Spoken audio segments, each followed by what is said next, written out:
Yes, we are. Awesome. Technology, woo woo, art in the time of Corona. All right, I'm going to unmute my actors and we will get started. Thank you for coming, everyone.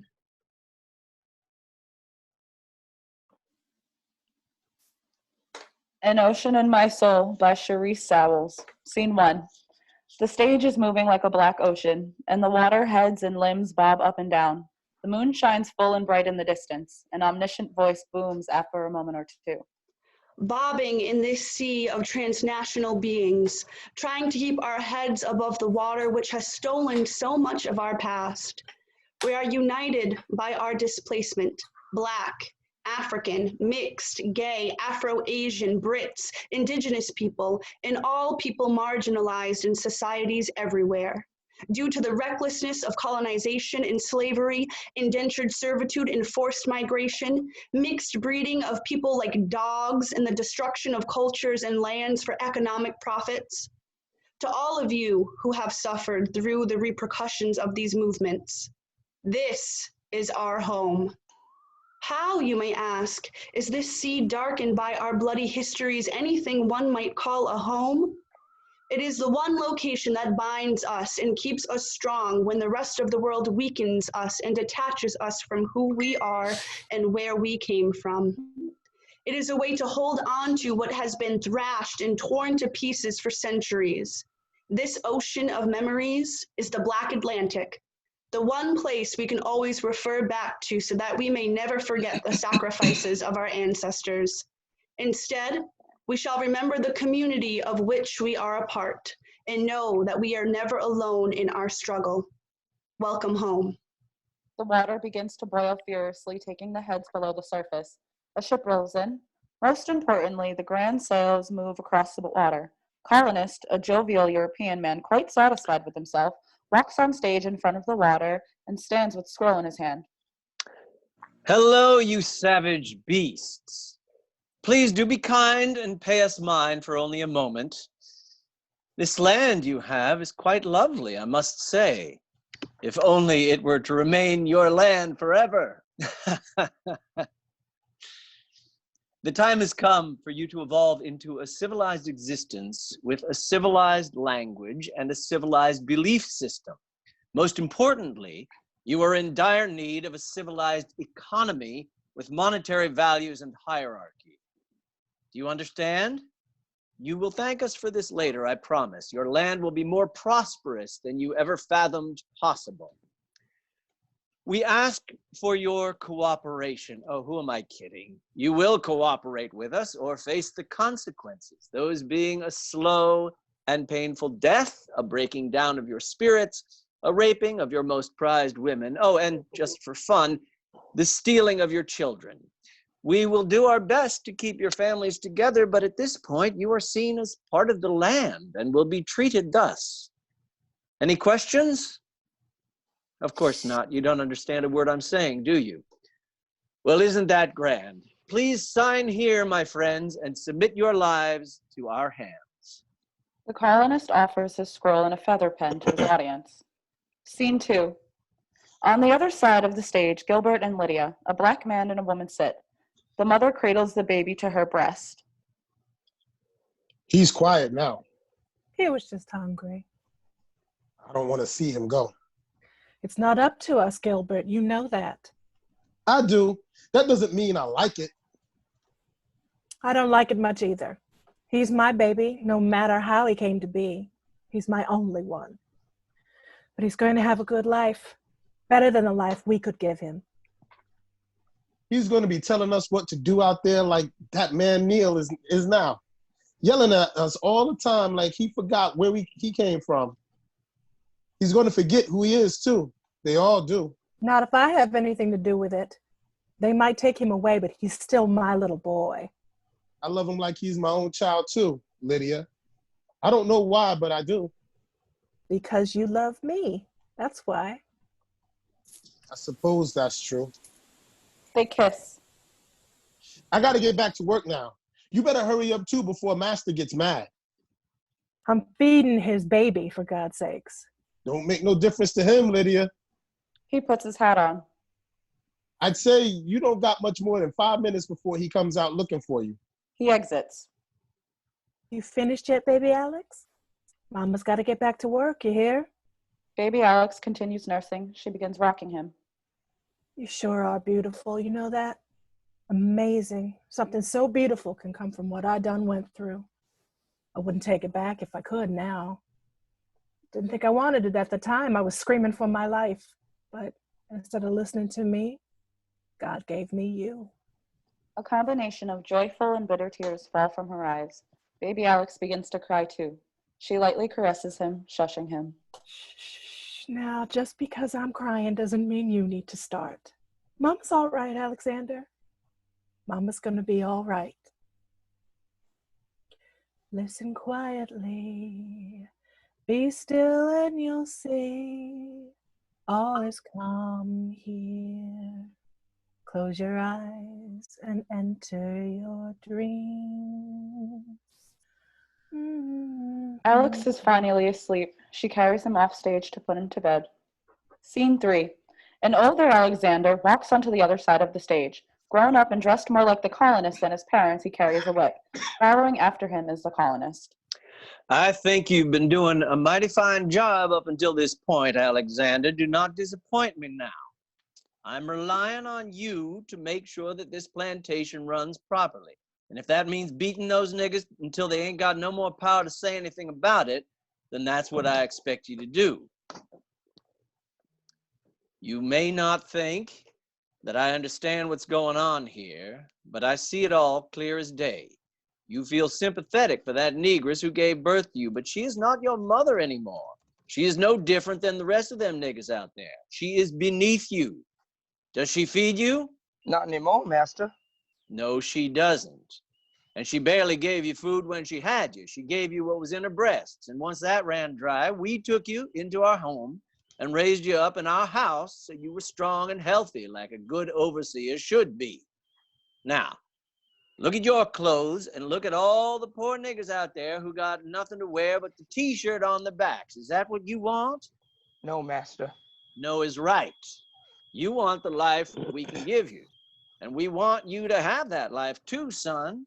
So you just do your job and you'll get to keep this life. Yes, master. Attaboy. Now, how many lashings does Miss Lydia get? Do you remember? Yes, sir. 40 lashings, master. That's right. 10 for every minute she was late to her shift on the field. And she knows that by now, so don't take pity on her. Now, personally, I hate to see a creature as pretty as she is get hurt at all. But pretty a negress as she may be, she's still a negress and must obey our rules. I'll tie her up for you and see to it that she's in place for her whipping. When you hear me holler, you come on down and finish her off. Yes, master. Of course, you might hear her scream first, but pay no mind to that. I'm just reminding her who's boss. Colonist exits. Alexander looks out. The screams of his mother come from the other side of the stage in the darkness. Tears fill Alex's eyes. The water begins to move again. The heads and limbs begin to bob. They chant with growing volume. Alex, remember. Remember who you are. Alex, remember before you go too far. Alex, remember. Remember who you are. Oh, Alex dear, falls to his knees and prays to the Omniscient. dear God, can you hear me? Can you see me on my knees? I've been living faithfully. Dear God, I need saving from this moment in my life. Alexander! Oh, dear God, I'm afraid you have forsaken me this time. The water begins to settle. Alex, remember, before you go too far. The ocean is still. We hear the mother whimpering. Alex stands slowly getting himself together and picking up his whip, walking into the darkness. Scene 4, daytime. The ocean has absorbed into the field. Gilbert and Malcolm are picking cotton. Alex is in the background overseeing. Does the master know she's not working? No. And that's how it needs to stay. You know, if a son of mine ever did that to me, I wouldn't have no more reason to get up out of bed in the morning. Seems like she feels the same way. It's not like she's never been whipped before, but this time, it seems to cripple her before the whip even grazed her skin. The minute she saw Alex draw back his hand, She was gone. I never seen her eyes so empty. He's a nasty Negro, he is, to do that to his mama. He don't have no choice.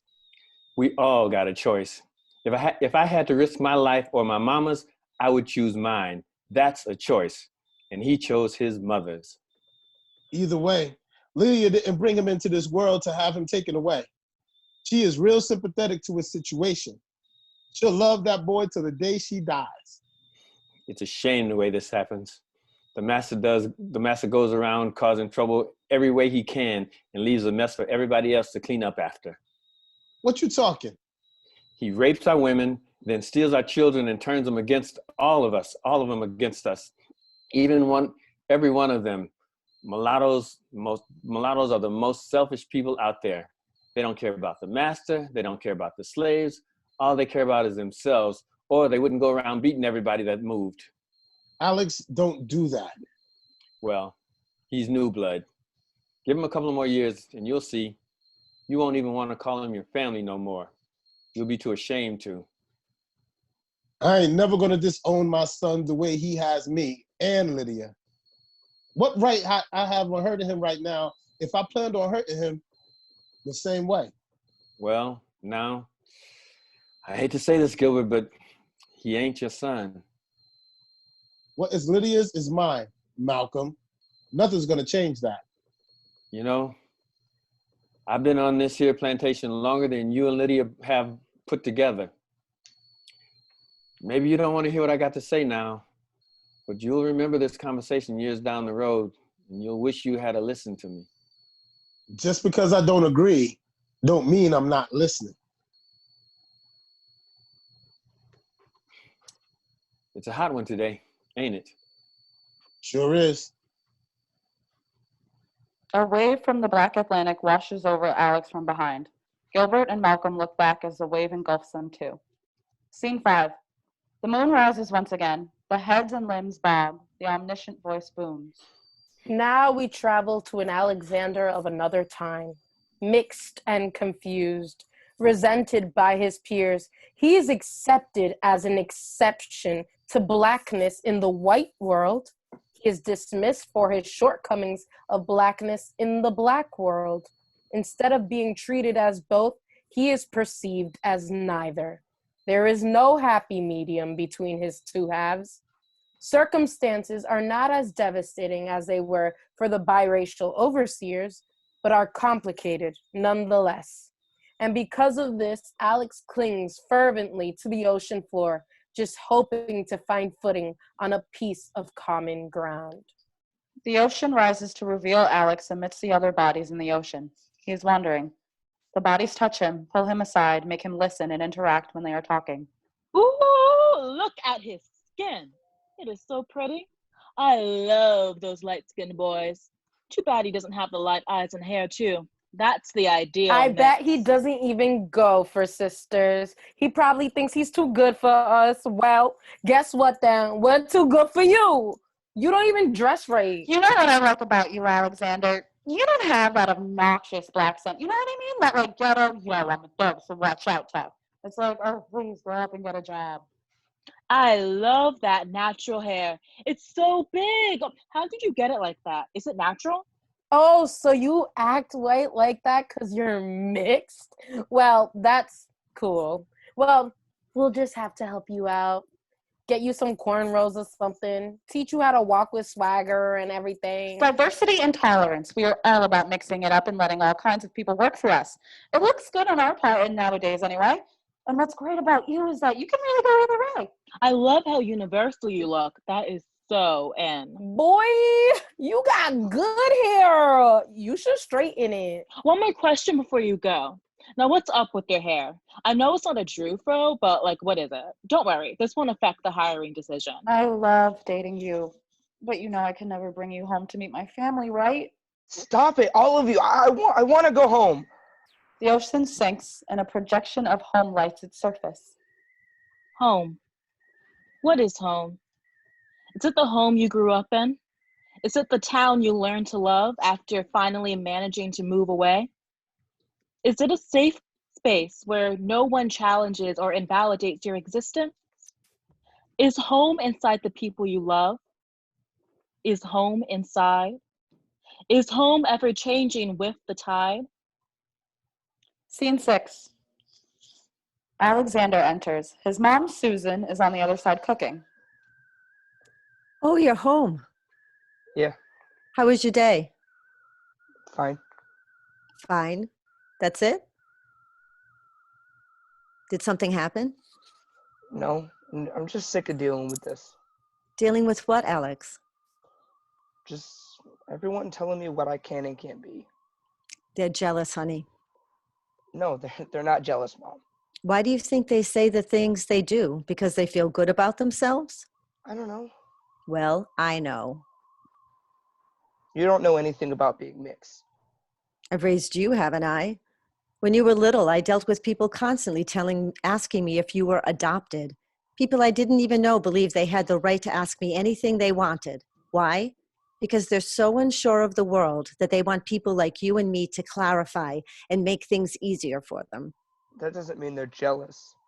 Okay, jealous may not be the best word, but insecure, that's what they are. And you know what? Some of them are jealous too. That's such a mom response. What do you mean? You always make it seem like everything is other people's problem, not mine. Well, it is their problem that they don't understand you. They're ignorant. Who's ignorant, Mom? The whole world? Unless you've had some experience with this issue, yes, I would say so. I'm just so sick of people asking me, "Oh, what are you?" or "Why do you talk so white?" It's like, why do you need to know? I know, it's not easy. No, you don't know, Mom, and neither does Dad. We do know, Alex, because the people that are confused or bothered by you are the same people who give me and your father dirty looks when we walk down the street together. Your father and I have been through a hell of a lot more than you realize, merely because we loved each other during an era when racism was still very much alive. My own family nearly disowned me until the day I told them I was pregnant with you. They thought I had betrayed the family and settled for less. But little did they know that your father had more love in his heart for me than my family ever did. He didn't judge me. He didn't see color. He believed in my dreams, and I knew he would make the best father a child could have. She collapses in a chair at the table. Are you okay? No, Alex, I don't like to see you go through this. You'd think people would have wised up by now and gotten over themselves enough to realize people are people, each and every one of us. And race is just something society wants us to live by. It's not even real. I'm no different than your father. You're no different than us. We're human. Well, yeah, I wish it didn't matter, but it does, Mom. Well, thankfully you have nice friends, right? That little mixed girl that you hang out with is so cute. You two almost look like siblings. Mom. What? With the hair, and you two basically have the same skin tone? Don't you think so? Yeah, we're both brown with big hair, but that's it. She doesn't look like my sister. Alex goes to the table. All I'm saying is that she's a nice girl and you two have an understanding. You should be thankful. Your experience is unique, you know? Not just anyone can grasp the things you go through, and having someone that does because they've been through it too is invaluable. That's why I go to my women's group. Is it really that hard being a woman? Yes. In fact, it is sometimes, Alex. Men don't understand women the way other women do, and it's nice to know I'm not the only one that feels that way. What are you making for dinner? Chicken parm.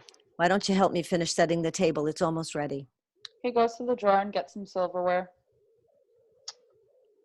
You know, I'm thinking about studying African American history next year. When did you make that decision? We just had this chapter on slavery in my history class, and I don't know. I think it's good to know that stuff. Your dad never found any purpose for it. I'm not Dad. I want to know where I came from. You came from us. Right, but before that, I think it's important. Maybe if everyone knew their history, they would stop hating people for no reason. maybe we would understand everyone more and just see each other as people, you know? African American history is only a part of your history, Alex. I know, but it's a part school always leaves out, and I'm sick of feeling like I don't know who I am. Well, I know who you are. You're my beautiful baby boy, and I love you just the way you are. I know. Your grandmother always worried about how difficult your life would be. I thought she was being ridiculous at the time. Alex, I know you're going through a rough time, but I want you to know that your father and I raised you the way we did so that you would never have to pick sides. Everybody else keeps picking sides for me. That doesn't mean you have to agree with them. One drop, Mom. What do you mean when you say that? One drop of black blood, and I'm black. That's it. I don't like where this conversation's going. This is the way it is, Mom. He finishes setting the table. Is dinner done yet? Yes, but we're going to wait till your father gets home. I'll be in my room. Alex, What? this is the last thing I ever wanted to happen. Why? Because you're not black. You're mixed. And that's a beautiful thing. I don't want you to be ashamed of that or in denial. It is who you are. It's what I am. Who I am is what I'm trying to figure out. Gilbert enters, Alex's dad. Oh, honey, I'm glad you're home. Me too. It was a Kisses her on long the day. cheek. How you doing there, kiddo? I'm all right. All right? He had a rough day today. Is that right? You want to talk about it? It wasn't even like anything happened. I just got frustrated. Frustrated? Frustrated about what? I don't know. Don't say those words unless you really don't know, Alexander. I don't know. I just feel like I don't really belong anywhere. Don't we all feel like that in high school? Did you, Susan? Yes. I did too. I swear that's what high school is for, making everyone feel like they're a misfit. But go on. Forget it. Good. And you should forget it too. Don't let those kids get to you, all right? Yep. You know, he's thinking about taking African American history classes. Good for you. They didn't even offer that when I was in school. How things have changed, huh? How's dinner coming along, Suze? Ready when you are, Gil. Ready? I'm famished. Me too. She puts the food on the table. Grab a seat, Alex. I'm not really hungry. Alexander gets up from the table. What do you mean you're not hungry? Did you eat? I'm talking to you. Alex leaves. Gilbert looks at Susan. What is going on with him? Susan shakes her head. You took the time to cook us dinner, and he's not even considerate enough to sit and eat it with us, let alone say thank you. Gilbert puts down his napkin and moves to get up and go after Alex. Susan puts her hand on him. It's okay. He's having a bad day. Let him be. Both seated again now, they hold hands for a moment and begin to eat. Scene 7. Mongrels, mulattoes, mestizos, mutts. All names for people like me everywhere. We fall between the cracks. Always lodged in the middle of two opposing worlds. Always questioned, usually misunderstood. I want to know my history and grab a hold of me. Who I am. Not who someone believes me to be. My feelings are valid. My issues are real. I deserve to be recognized for the person that I am. Alexander Eugene Sanders. Multiracial and proud. You cannot shame me for existing. I am as much a product of our history as all of you. I deserve to know my roots. Scene 8. The moon rises in the back. Heads and limbs bob in the ocean again. I've got peace like a river. I've got peace like a river. I've got peace like a river in my soul. I've got joy like a fountain. I've got joy like a fountain. I've got joy like a fountain in my soul. I've got love like an ocean. I've got love like an ocean. I've got love like an ocean in my soul.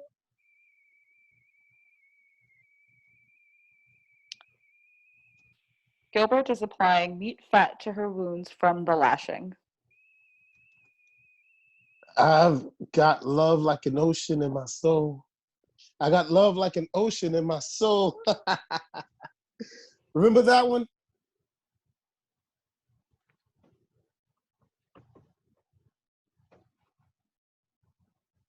How could I forget? I used to sing him to sleep with that one. And I meant it too. I really did love him with my whole heart. It just flowed out of me. Of course, I never could have loved him the way you did, Lydia. But I loved him more than I would have ever known a man could love if he hadn't come into our lives. He finishes with her wounds. There you go. Thank you, Gilbert. Now you let that sit in for a while before you get dressed. I know you hate to stay still for too long, but you're just gonna have to. I would do anything I could for you, Lydia. I know Alex would too if his life weren't on the line. I'd rather not talk about him, Gilbert. He's not my son anymore. You don't mean that, Lydia. Yes, I do. If he can do this to the woman who brought him into this world, and I am nothing to him. He wouldn't be alive if it wasn't for me, and now he's trying to take my life. He had to do it. You know he don't have no say in the matter.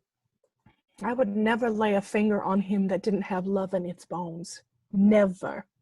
I know, Lydia. You were good to him. We both good to him. Do you think he even remembers? Do you think he knows that we're his parents? Yes, I do think so. I just don't understand. I've never been so hurt in all my life. She leans on him. Wounds within our hearts bring on the most pain. He holds her, wraps her up like a baby. I tell you one thing. I know his heart is hurting too. This is bad for all of us. But this will pass. All things do. This will pass with the rest of them, Lydia. You'll see. The ocean moves and sings one last time, softly. I've got peace like a river. I've got peace like a river. I've got peace like a river in my soul.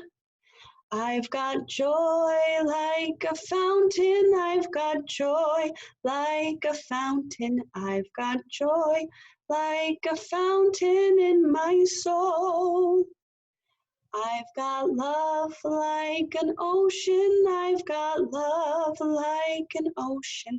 I've got love like an ocean in my soul. The water settles. The moon goes down below the horizon. The end. Thank you.